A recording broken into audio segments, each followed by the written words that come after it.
প্রতি বছর কেন এরকম একটা ঘটনা ঘটে? গত বছর 18 অক্টোবর এখানে একটি অগ্নিকাণ্ড ঘটেছিল এবং সেই ডিএইচএল এর এখানে সে গত বছর যে ঘটনাটা ঘটেছে আজকে সে একই জায়গায়, অর্থাৎ জায়গা পরিবর্তন হয়েছে কিন্তু যেখানে যে মালামাল রাখে ডিএইচএল এর সেই একই জায়গায় আজকে এই দুর্ঘটনা ঘটেছে। তো গত বছর যখন এরকম দুর্ঘটনা ঘটেছে সেটা অনেক বড় আকারে ঘটেছিল এবং আপনারা দেখেছেন প্রায় 2 দিন পরে সেখানে আগুন নিয়ন্ত্রণে এসেছিল। তো আমাদের ফায়ার সার্ভিসের কর্মীরা অনেক ভালো কাজ করেছিল এবং এইবারও অনেক ভালো কাজ করেছে। তবে এবার সুখের সংবাদ হলো এটা যে এবার যখন আগুন লেগেছে সাথে সাথে আমাদের এখানে যে ইনস্ট্যান্ট যে ফায়ার ফাইটার যারা থাকে বা বিমানের জন্য যে ফায়ার নির্বাপনী ব্যবস্থাটা থাকে তাদের দিয়ে আমাদের কাজ শুরু করেছে। পরবর্তী ফায়ার ওরা খবর পেয়ে ওরা এসেছে। তো সবাই খুব ভালো কাজ করেছে। তবে আপনারা যে কথাটা বললেন যে প্রতি বছর কেন এরকম একটা ঘটনা ঘটে, এটা তো আমাদের জাতির প্রশ্ন। একটা আন্তর্জাতিক বিমানবন্দরে এরকম কার্গো সেকশনে যদি প্রতি বছর আগুন লাগে তাহলে আমাদের দেশের ভাবমূর্তি কোথায় যায়? এটা একটা বাস্তব ঘটনা। তো আমার এখানে চেয়ারম্যান সাহেব ছিলেন, সিভিল এভিয়েশনের চেয়ারম্যান সাহেব ছিলেন। চেয়ারম্যান সাহেবের সাথে আমার কথা হয়েছে, তিনি বললেন যেটা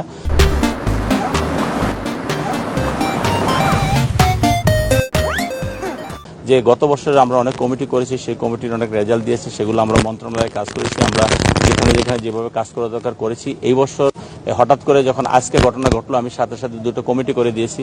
আমি ফায়ার সার্ভিসের কথা আপনারা শুনেছেন, কিছুক্ষণ আগে তারা ব্রিফ করেছে, আমি তাদের সাথে কথা বলেছি। এখন অ্যাকচুয়ালি খুবই দুঃখজনক ঘটনা, এটা আসলে আমরা তদন্ত না করে বলতে পারবো না কোথায় কি ঘটছে।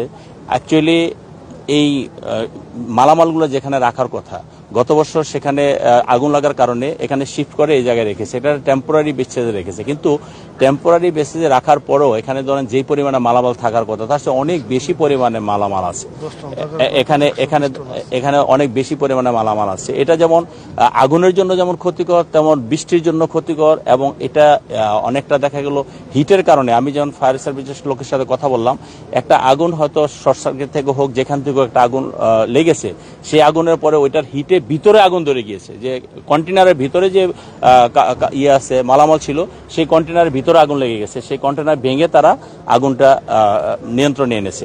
তো যাই হোক, এটা হলো আমাদের আসলে তদন্ত করা ছাড়া আমরা বলতে পারবো না।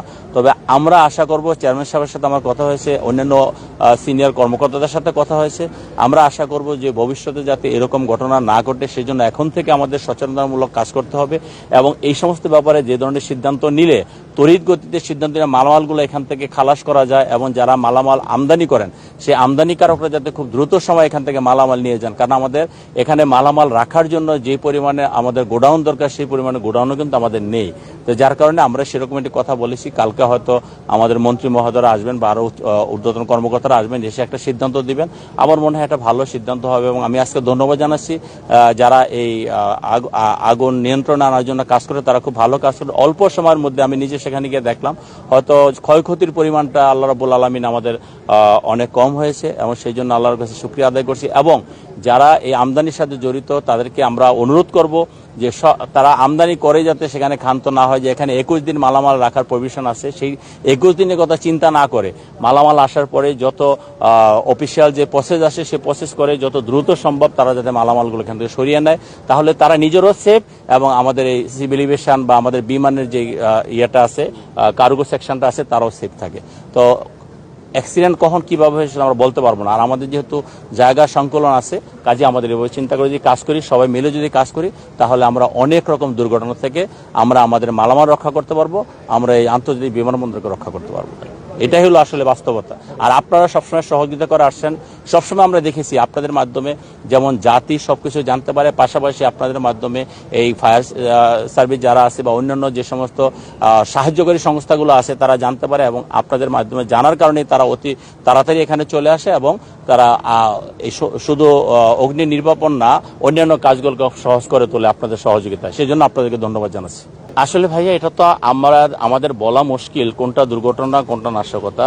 এখন আমরা তদন্ত করা ছাড়া তো এখানে একটা খুব সেন্সিটিভ এরিয়া, কাজ সেন্সিটিভ এরিয়া এবং নিরাপদ এরিয়া বলা চলে। তো এখানে সো দ্যাট এখানে ভিতরে যারা আছে যারা কাজ করে তারা যারা ছিলেন নিশ্চয়ই তারা এখানকার পরিচিত মানুষ এবং যেটাই হয় আর কি, আপনি যেটা বলছেন আপনার প্রশ্ন উত্তর হলো একটা যে তদন্ত করা ছাড়া তো আমরা বলতে পারবো না। আর আমি তো এখানে এসেছি মাত্র আধা ঘন্টা বা 40 মিনিট আগে, আমি দেখেছি, ওনাদের সাথে কথা হয়েছে, ওনাদের কথার পরিপ্রেক্ষিতে আমি যতটুকু জেনেছি ওইটাই আমি বললাম, পরবর্তীতে তদন্ত করে জানা যাবে।